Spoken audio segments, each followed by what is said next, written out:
Ticker Trends has been on the cutting edge of the alternative data industry. I want to talk about a lot of topics in this video, both showing some of the new exciting features that we've been integrating into the platform to kind of push the boundaries of how alternative data is used, and some of the value of our tools, but also talking a little bit about things that I've learned as we've tried to grow this business.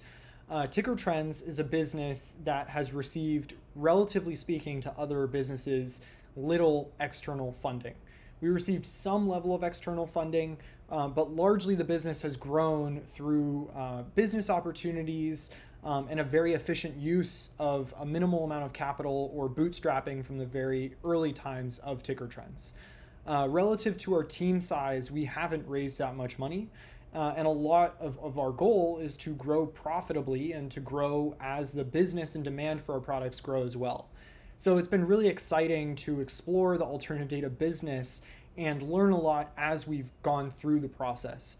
The first thing I want to talk about is what it's been like working with large quant funds and operating an alternative data business in general.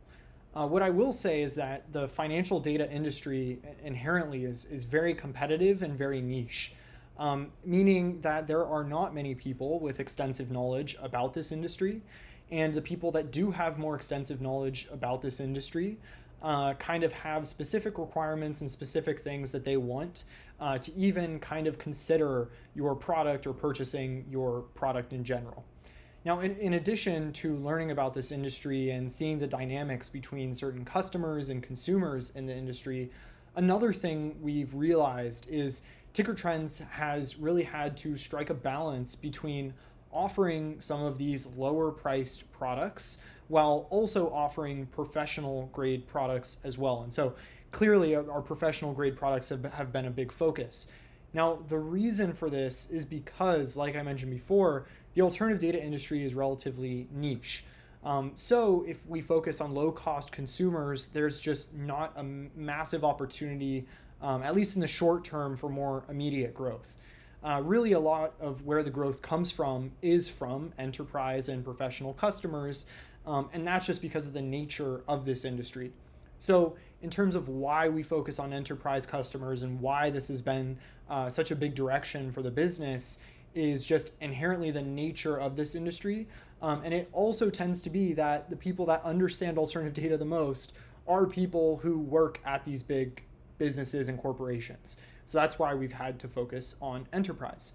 That being said, we do still offer lower cost products, and we will always offer lower cost products, of course, with evolving ways of offering lower cost products to make sure that it makes sense that our higher cost products cost more, but of course, still providing a lot of value at a lower cost. And relatively speaking, hopefully at whatever price we're selling a certain product, that whatever we're charging is far less than the value that can be derived from whatever product we're creating. And I'm very confident that regardless of the price point that you're paying for Ticker Trends, if you're someone who's paying at the very, very lowest end of our offerings or at the very, very highest end, I'm very confident that you would be satisfied with the amount that you're paying due to the product that you're receiving. That being said, we've really been innovating a lot in terms of improving the platform, adding new features, rethinking alternative data, building new data sets, new tools, both on the quant side, on integration side with other data platforms, and on the side of our visual tools. So I want to show some of our more recent exciting visual tools which we've integrated into the platform. First of which I'll display by demonstrating our search functionality, which if you've seen Ticker Trends before, you would understand this, but essentially you can search for any company or keyword and retrieve results on this. We've made a lot of improvements here probably since I've last covered this.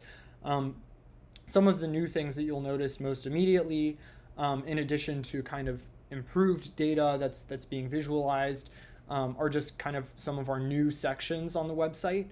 The first thing, which I think is really cool on the visual platform, is this social discussion section.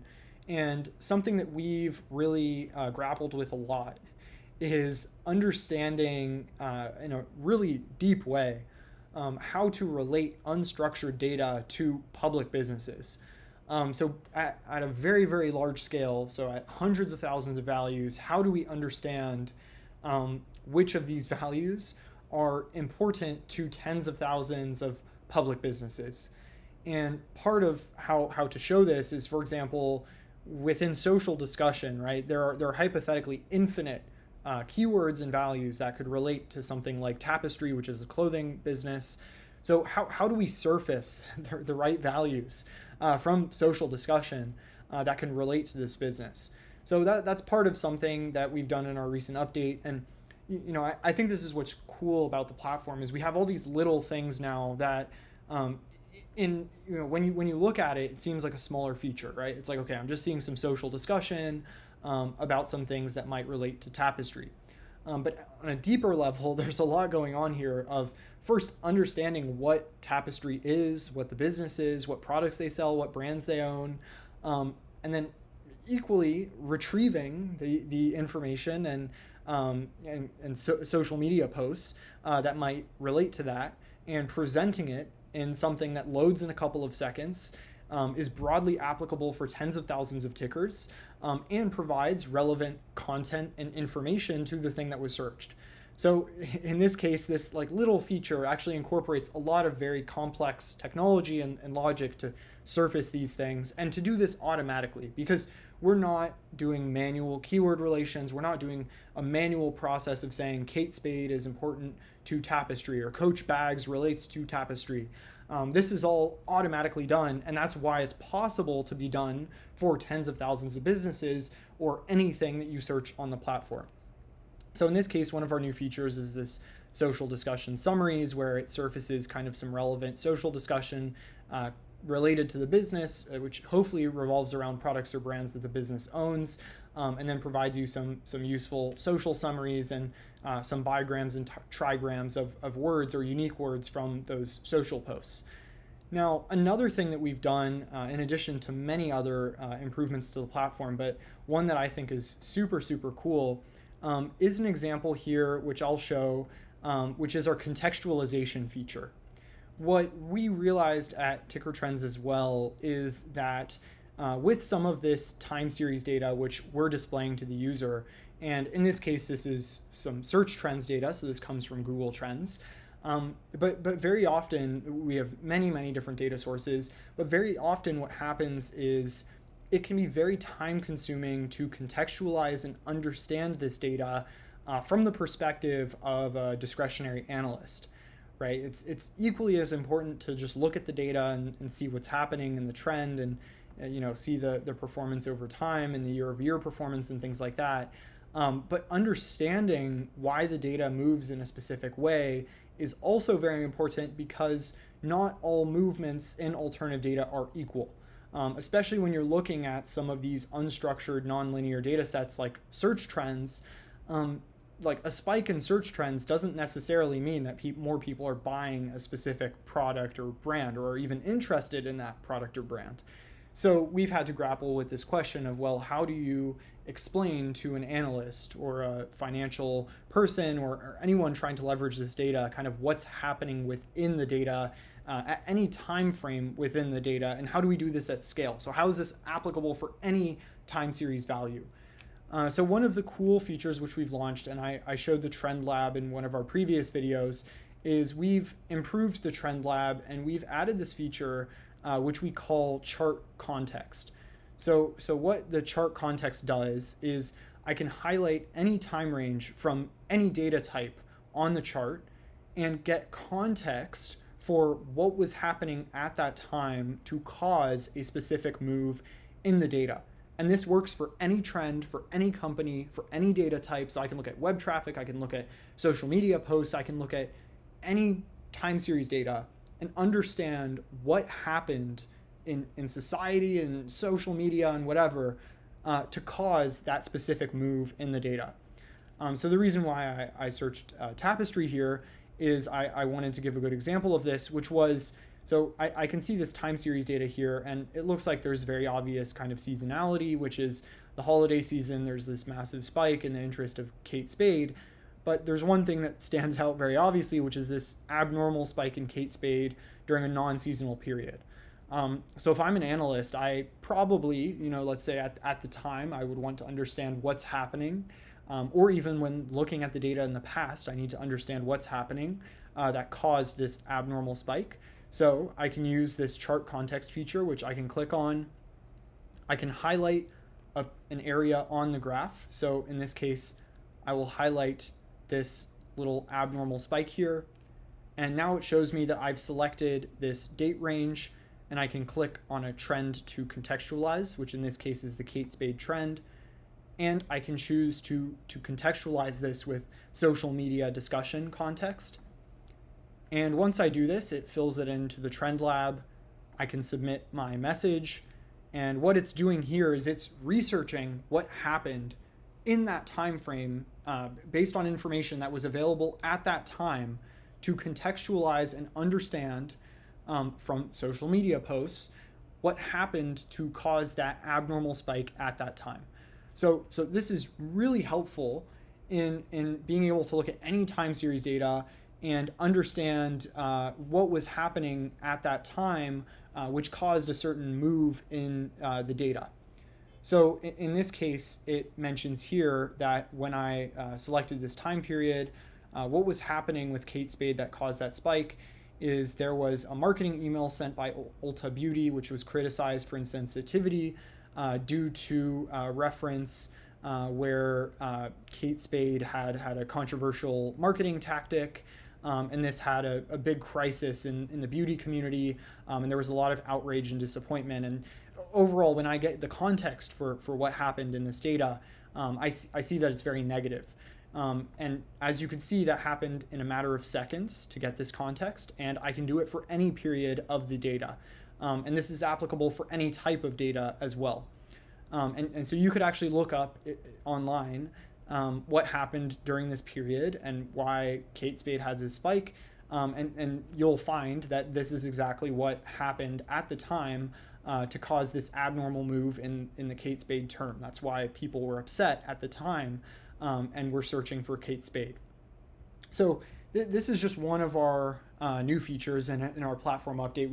We've had a lot of new features that have made this platform super powerful, including just far improving our ability to get relevant values for public businesses automatically.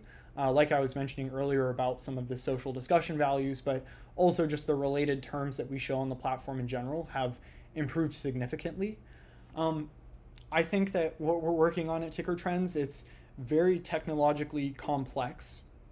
There's a lot of nuance to the different products that we that we are currently selling and will be selling in the future.